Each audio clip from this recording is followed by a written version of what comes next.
আমার বান্ধবীর বেবি হবে। তার নাকি চালতার আচার খেতে ভীষণ ইচ্ছে করেছে। আর সবাই বলে পেটে বাবু থাকলে কিছু খেতে ইচ্ছে করলে নাকি খেতে হয়। আমি স্পেশালি তার জন্যই আজকের এই আচারটা বানাচ্ছি।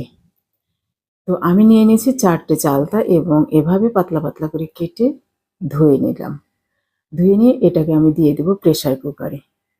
প্রেসার কুকারে দেওয়ার পরে এতে দিয়ে দিলাম সামান্য হলুদ এবং পরিমাণ মতো লবণ। লবণ দিয়ে দেওয়ার পরে এটা আমি সেদ্ধ করে নেব। সেদ্ধ হয়ে গেলে এটা আমি ঢেলে নেব। ঢেলে এই যে এর মধ্যে যে পানি রয়েছে এই পানিটা আমি একদিন রোদ্রে দিয়ে শুকিয়ে নেব। তাতে আচারটা কিন্তু ফ্লেভারও ভালো আসবে এবং অনেক দিন ভালো থাকবে।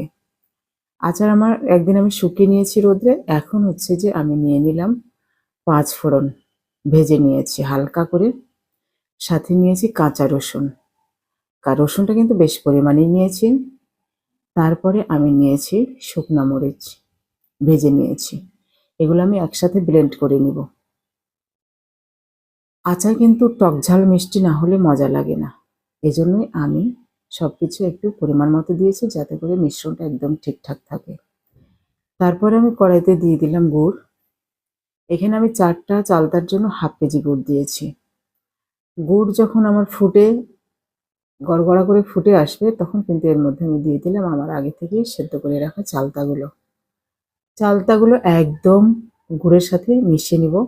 আমি অফ ক্যামেরায় কিন্তু তেল ফুটিয়ে রেখেছিলাম, সেই তেলটাও এর মধ্যে দিয়ে দিয়েছি।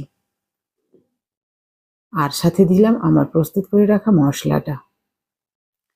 মশলাটা যখন এর সাথে একদম মাখো মাখো হয়ে যাবে, তেল, গুড় আর মশলা একসাথে একদম মিশে অসাধারণ একটা ফ্লেভার আসবে, কালারও আসবে। সাথে আমি দিয়ে দিলাম আরেকটু পরিমাণ লবণ এবং আমার সেই 5 ফোড়নের গুঁড়া, এবং এর সাথে আমি আরেকটু দিয়ে দেব হচ্ছে স্পেশালি মৌরি গুঁড়া, এবং শেষে দেব হচ্ছে ভিনেগার। ভিনেগার দিলে আচার কিন্তু সারা বছর কিচ্ছু হবে না। আর তেল তো দিয়েছি। তো এই আচার রেডি হয়ে গেছে আমার। অসাধারণ কালারফুল, দেখতেই পাচ্ছেন, অসাধারণ। এই আচারটা সারা বছর রেখে খেতে পারবেন।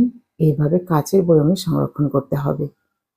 কাচের বয়মে সংরক্ষণ করলে সারা বছর খাওয়া যাবে, কিছু হবে না।